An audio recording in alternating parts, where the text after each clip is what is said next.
Hello everyone, welcome to my channel UPSC to the point. हाल ही में parliament में एक बिल इंट्रोड्यूस किया गया जो अब एक्ट बन चुका है पास होके, जिसको बोलते हैं फॉरेस्ट कंजर्वेशन अमेंडमेंट एक्ट।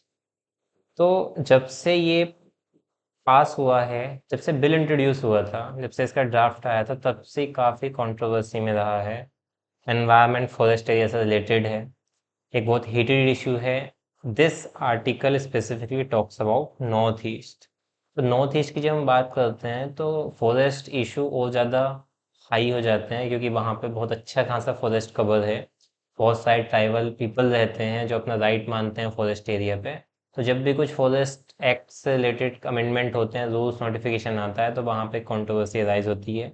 समझेंगे क्या इस अमेंडमेंट एक्ट में गवर्नमेंट ने चीज़ें इंट्रोड्यूस करी हैं, क्या नई चीज़ें आई हैं, किस तरीके से इम्पैक्ट डाल रही हैं नॉर्थ ईस्ट के एरियाज़ पे, और क्या स्टेट जो हैं वहाँ के वो कुछ अपने स्टेप्स ले रहे हैं इसको नेगलेक्ट करने के लिए, ताकि इसका इम्पैक्ट वहाँ के स्टेट्स पे ना पड़े। क्या पावर है उन स्टेट्स के पास में, स्पेशल नॉर्थ ईस्ट के पास में, जो वो नलीफाई कर सकते हैं इस अमेंडमेंट के इम्पैक्ट्स को। स्टार्ट करते हैं। This is very important from perspective of your GS, mains GS 3, environment. ठीक है, एनवायरनमेंट के एरिया से डायरेक्ट रिलेटेड है फॉरेस्ट कंजर्वेशन। एक बहुत इंपॉर्टेंट टॉपिक है जो हम पढ़ते हैं मेंस में। उसके अलावा प्रीलिम्स में इसके प्रोविजंस, तो प्रोविजंस के लिए you will have to read specifically about the conservation amendment act. But इस समय पे मैं आपको इतना आइडिया दे दूंगा कि you can tackle a question, उसके कुछ पॉइंट आप टैकल कर सकते हैं। स्टार्ट कर रहे हैं हम जल्दी से, इसको समझते हैं क्या चीज़ें इसमें दी हुई हैं। मिजोरम असेंबली ने एक रेजोल्यूशन पास करा कि जो ये अमेंडमेंट एक्ट है ये हमारे इस पे अप्लाई नहीं होगा। ठीक है, तो मिजोरम असेंबली, वहाँ की स्टेट असेंबली में ये रेजोल्यूशन आ चुका है कि हम इसको अपने ऊपर इम्प्लीमेंट नहीं होने देंगे। तो देखते हैं कि क्या बाकी में उनके पास में ऐसी पावर है कि वो सेंट्रल के किसी अमेंडमेंट को अपने ऊपर अप्लाई होने से रोक सकते हैं। क्योंकि जो फॉरेस्ट एरिया है वो आपका कॉन्करेंट लिस्ट में आता है। पहले ये स्टेट लिस्ट में हुआ करता था, but now it is in concurrent list. इसका मतलब है state as well as central government can make law, दोनों के दोनों लॉ बना सकते हैं इस पे।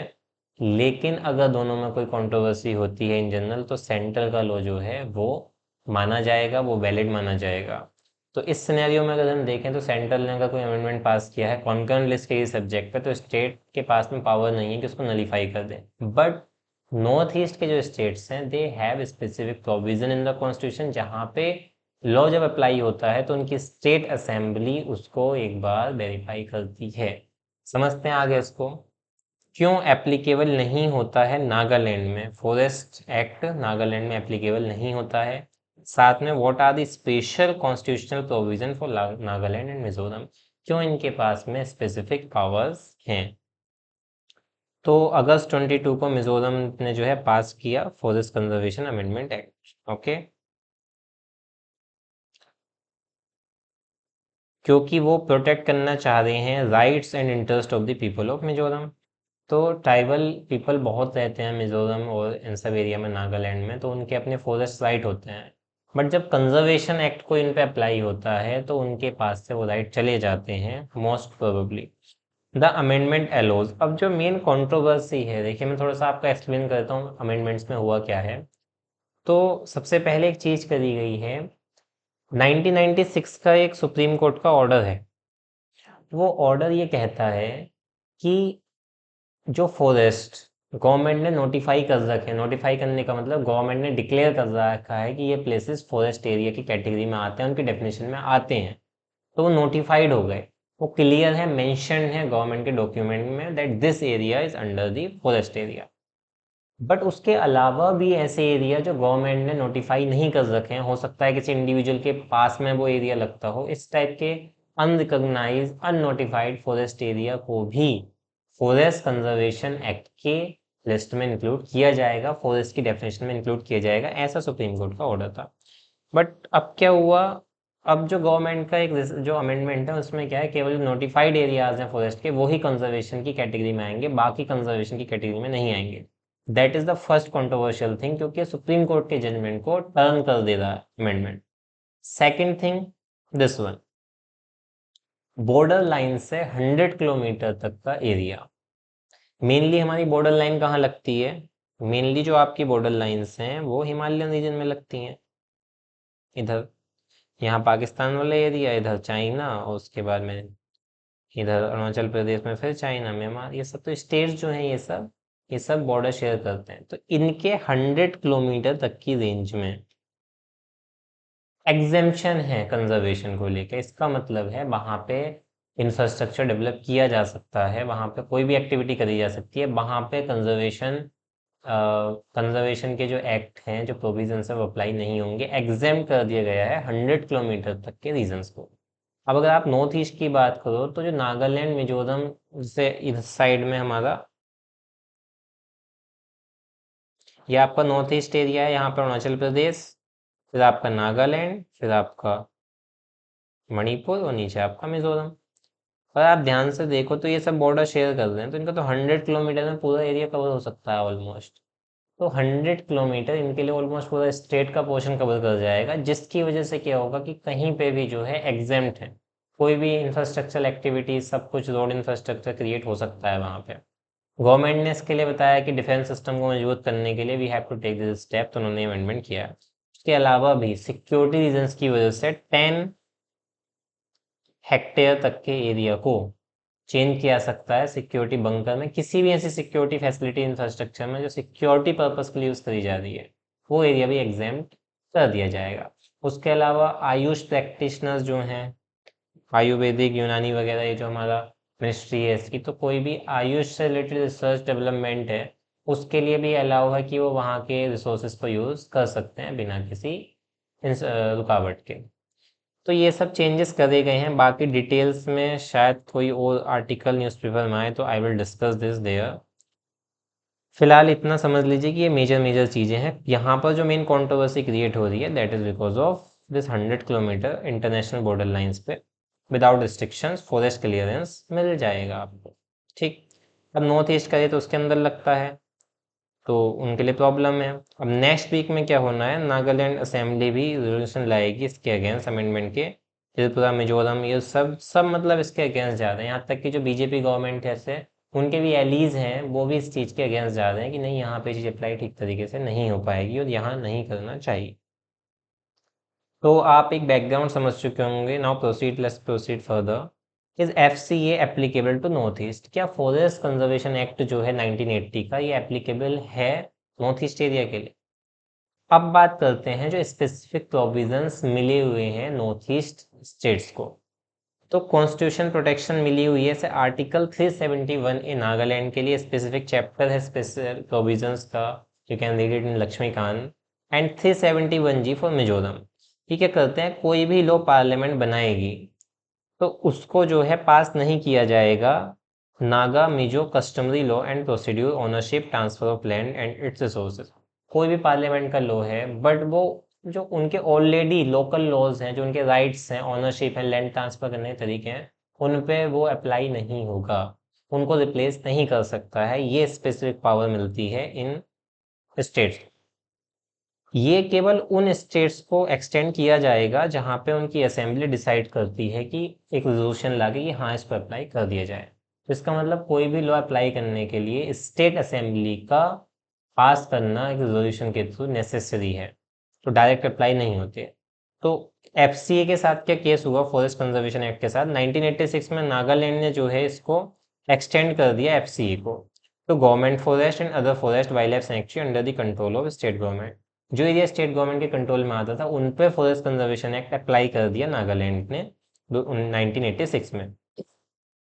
लेकिन गवर्नमेंट फॉरेस्ट जो हैं वो केवल 2.17% स्टेट की कैटेगरी में आते हैं।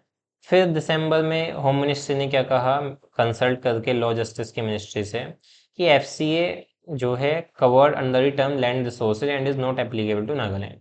नागालैंड पे एप्लीकेबल नहीं होगा क्योंकि इनकी लेजिस्लेटिव असेंबली ने अडॉप्ट नहीं करा है कोई ऐसा रेजोल्यूशन जिससे वो अप्लाई कर सकें पूरे स्टेट पे। लेकिन 1998 में फिर उन्होंने कॉन्ट्राडिक्ट करा और कहा नहीं, एप्लीकेबल है। बट अब तक जो है 1980 के बाद से मिनिस्ट्री ने उनको एफसीए क्लियरेंस अलाउ नहीं कराया। तो अगर हम नागालैंड की स्पेसिफिक बात करें तो एक कन्फ्यूजन टाइप का है, बट इन जनरली जो है एक फॉरेस्ट क्लियरेंस वाला जो कॉन्सेप्ट होता है इसके अंदर वो इसमें अप्लाई नहीं होता है नागालैंड के अंदर। FCA का प्रोविज़न, फॉरेस्ट कंजर्वेशन एक्ट का प्रोविज़न नागालैंड में अप्लाई नहीं होता है। लेकिन मिजोरम के साथ ऐसा नहीं है। 1986 में मिजोरम यूटी था एक, उसके बाद में स्टेट में चेंज हुआ 53rd कॉन्स्टिट्यूशन अमेंडमेंट के थ्रू। आर्टिकल 371G कॉन्स्टिट्यूशन में आया जो कुछ स्पेसिफिक प्रोविज़न रखता है मिजोरम के लिए। जब ये स्टेट बना तो ये कहा गया कि जो भी लॉ अब तक चल रहे थे 1986 से पहले के वो सबके सब अप्लाई हो जाएंगे मिजोरम पे, क्योंकि अब वो एक स्टेट बनने जा रहा है। तो FCA भी इंक्लूड था, FCA भी अप्लाई हो जाएगा।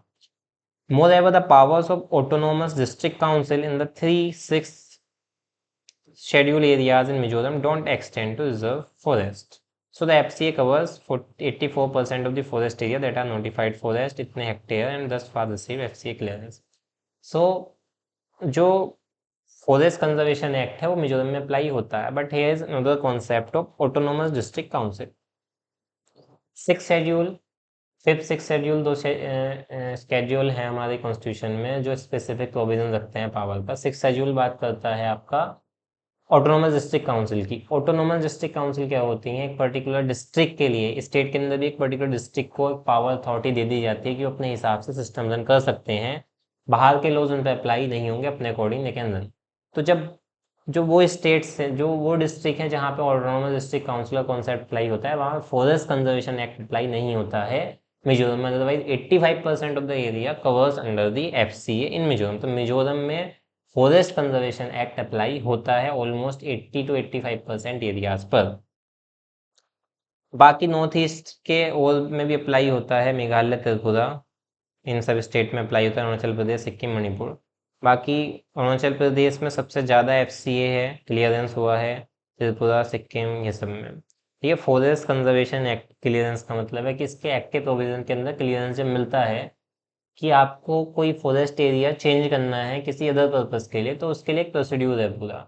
आपको सर्टेन चीज़ों को क्वालिफाई करना पड़ेगा, सर्टेन प्रोविजंस को अप्लाई करना पड़ेगा, पहले एलिजिबल होने चाहिए। उसके बाद में कंसल्टेशन होता है। सपोज ये कंपनी तो स्टेट लेवल पर अलग कंसल्टेशन हो रहा है, उसके बाद में जो कोई काउंसिल है उससे अलग कंसल्टेशन हो रहा है, एंड देन फाइनली जो लोकल ग्राम सभा लेवल पे भी कंसल्टेशन किया जाता है। उसके बाद मिनिस्ट्री ऑफ ट्राइबल अफेयर्स वो उसको फाइनलाइज करती हैं। तो ये सब एक बहुत कॉम्प्लेक्स प्रोसेस होती है।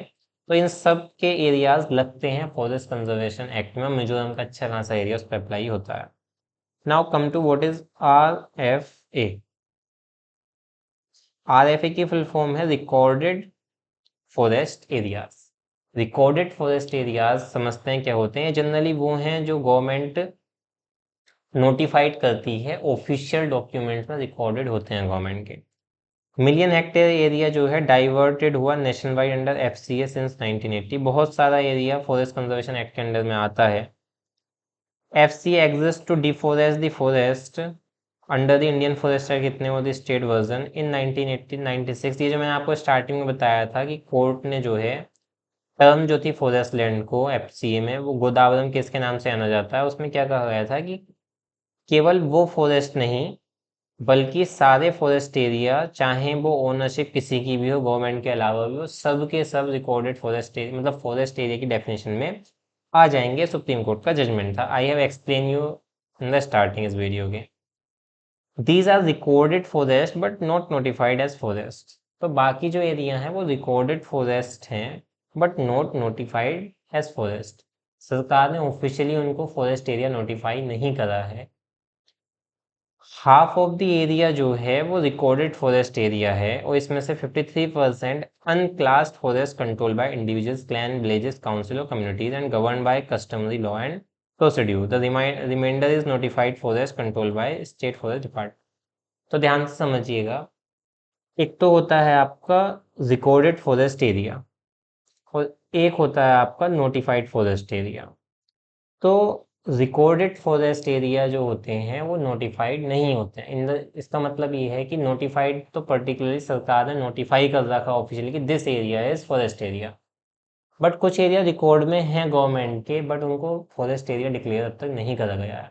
तो रिकॉर्डेड फॉरेस्ट एरिया ये होते तो फॉरेस्ट एरिया हैं, but they doesn't come under the definition of forest area, government की तरफ से नोटिफाइड नहीं है। जो अमेंडमेंट हुआ है वो किस पे अप्लाई होगा? आपका फॉरेस्ट एरियाज पे अप्लाई होगा जो नोटिफाइड हैं। तो ये सब उसके एम्बिट से बाहर हो जाएंगे। उसके बाद में रिकॉर्डेड फॉरेस्ट एरिया जो है उसमें भी 53% एक बड़ा पोर्शन उसमें आता है जो कि ब्लेजर्स क्लैन कम्युनिटी के में इंक्लूड होता है। बाकी डेटा दिया हुआ है किसके एरिया में कितना लगता है रिकॉर्डेड फॉरेस्ट एरिया।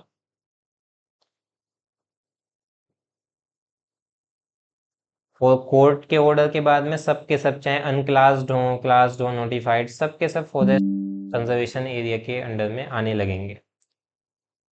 अब आते हैं FRA एक्ट, ये भी इम्पोर्टेंट है, फॉरेस्ट राइट एक्ट 2006। देखिए जब गवर्नमेंट किसी एरिया को कंजर्वेशन में ले लेती है तो जो लोग हैं उनके राइट्स फॉरेस्ट एरिया से हट जाते हैं, बट उनके राइट होना ज़रूरी है क्योंकि उससे वो उनका लाइवलीहुड होता है, उनका रेजिडेंस होता है, वो वहाँ वो बहुत टाइम से रहते हैं, कल्चर ट्रेडिशन सब वहाँ से होती हैं। इसी चीज़ को ध्यान में रखते हुए 2006 में गवर्नमेंट ने इंट्रोड्यूस किया फॉरेस्ट राइट एक्ट कि जो फॉरेस्ट एरिया में ट्राइबल पीपल रहते हैं उनके भी अपने पर्टिकुलर राइट्स होते हैं ज़मीन पे उनकी, और वो राइट्स उनसे नहीं छीने जाने चाहिए। जनरली उसमें क्या होता है कि 4 हेक्टेयर तक का एरिया इंडिविजुअल अपने पास में पजेस्ट कर सकता है। उसके अलावा माइनर फॉरेस्ट प्रोड्यूस वो वहाँ से ले सकता है। इसका मतलब है कि जो जैसे बैम्बू वगैरह हुआ, ठीक है, या पत्तों की टहनियाँ वगैरह उनकी लीव्स को यूज़ करना किसी पर्पज़ के लिए, फ्यूल वगैरह के लिए, फ्लावर्स फ्रूट्स इन सबको यूज़ करना, ठीक है, तो ये सब माइनर फॉरेस्ट प्रोड्यूस में आता है। इनका यूज़ वहाँ के पीपल कर सकते हैं और उनका अधिकार होगा अपनी ज़मीन पर पर्टिकुलरली। तो इससे राइट मिल गए। तो ये समझा दिया मैंने आपको 2006 में जो आया था। और इसमें जब फॉरेस्ट लैंड की बात करते हैं तो सब तरीके के फॉरेस्ट इसके अंदर भी आते हैं, और 1996 का सुप्रीम कोर्ट का ऑर्डर जो है उसके अकॉर्डिंग ये वर्क करता है। इससे मोस्ट नॉर्थ ईस्ट स्टेट को फ़ायदा हुआ क्योंकि बहुत बड़ा एरिया उनका अनक्लास फॉरेस्ट है। अनक्लास वही जो लोगों के पास में होता है, कम्युनिटीज़ के पास में फॉरेस्ट एरिया होता है। उसके अलावा rights which are recognise under any state law और any autonomous district council which are acceptable as right of tribal under any traditional customary law of concerned tribes। Rights कौन से, किसी भी तरीके का राइट रिकॉग्नाइज्ड है ऑलरेडी। मान लो कोई भी कम्युनिटी वहाँ रह रही है, उसके पहले से अधिकार हैं। अधिकार कहाँ मेंशन है, किसी स्टेट के लॉ में उनका कस्टमरी लॉ खुद का हो, लोकल लॉज हो, किसी भी टाइप के प्रोविजन में अगर आपके पहले से राइट है उस फॉरेस्ट पे तो आपका राइट वो बना रहेगा। दैट इज फॉरेस्ट राइट जो एक्ट है उसके अंदर। स्टेट को कोई नहीं रोक सकता है from taking suo motu cognisance of these existing rights and obtaining the concern gram sabha approvals for issue titles. उसके अलावा अगर स्टेट को चेंज करना है दे कैन चेंज, बट उसके लिए ग्राम सभा का अप्रूवल उनको चाहिए। ग्राम सभा के पास में सिविक पावर होती है। उसके अलावा मिनिस्ट्री ऑफ ट्राइबल अफेयर्स जो है वो भी लीगली एनफोर्स कर सकती है फॉरेस्ट राइट एक्ट के अंडर में कुछ डायरेक्शंस को, paving the way for this.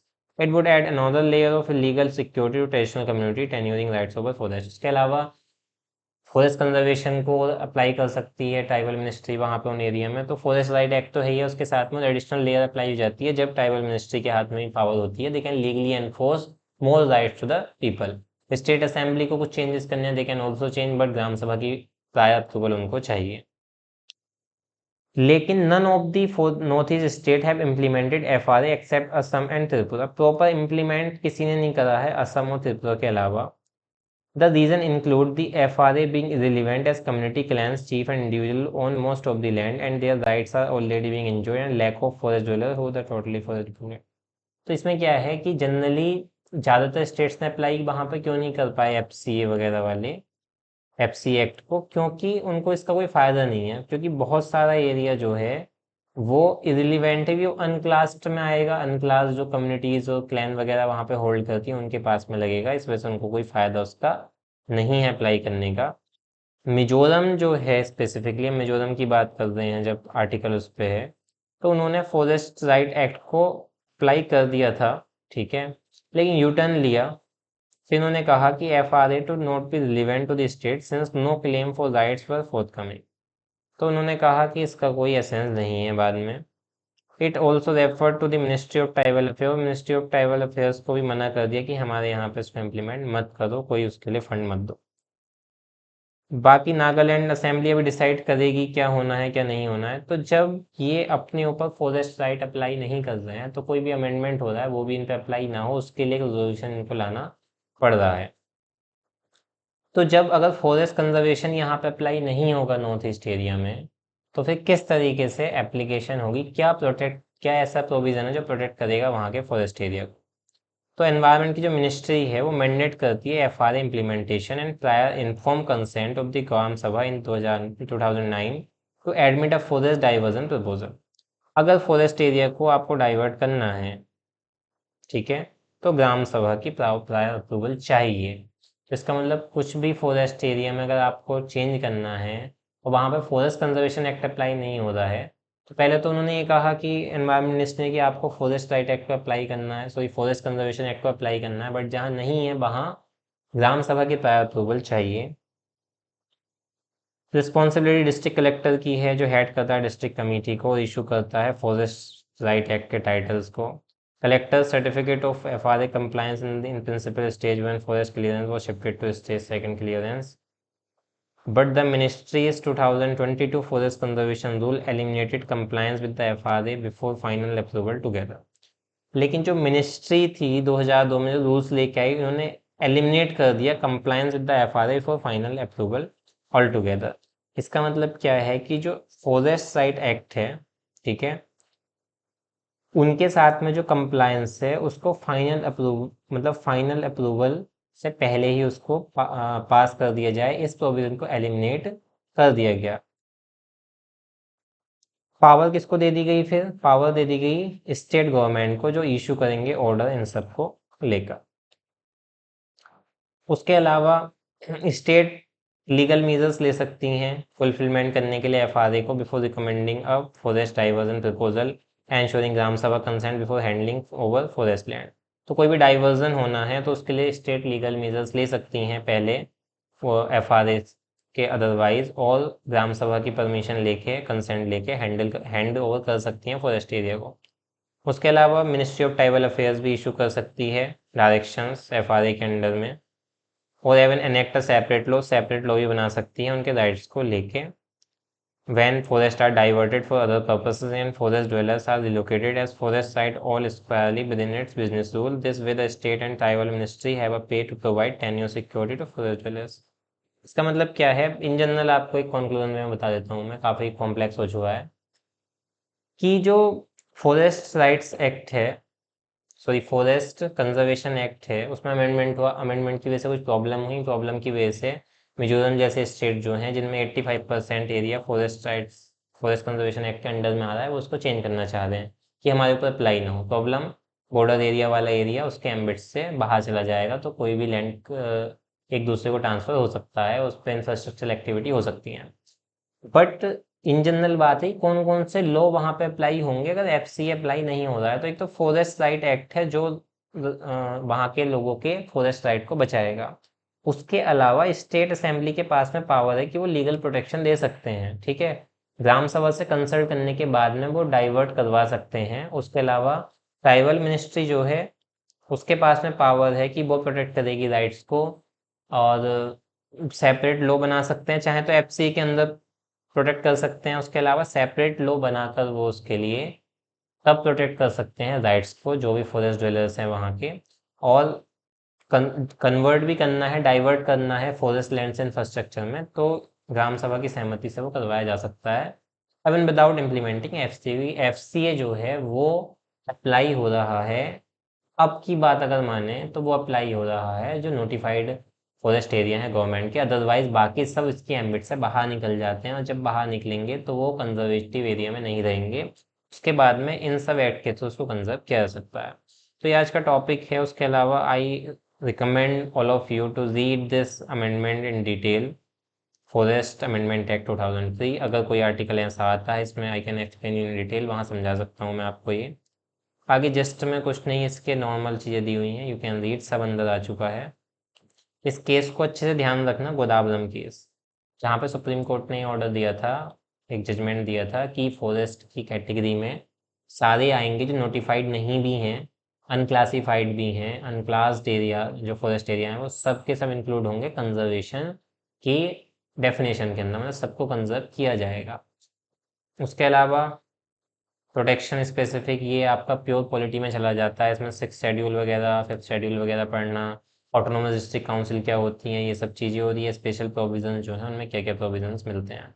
उसके अलावा आपका अमेंडमेंट है, तो बाकी इसको डिटेल में पढ़ लीजिएगा। रिकॉल करिए, try to recall the point, कुछ पॉइंट्स आपको लगे you can note down in your copy, जिससे आप उसको बाद में यूज़ कर सकें। बाकी if you have like the video, आपको समझ में आया हो तो don't forget to subscribe the channel and share the video.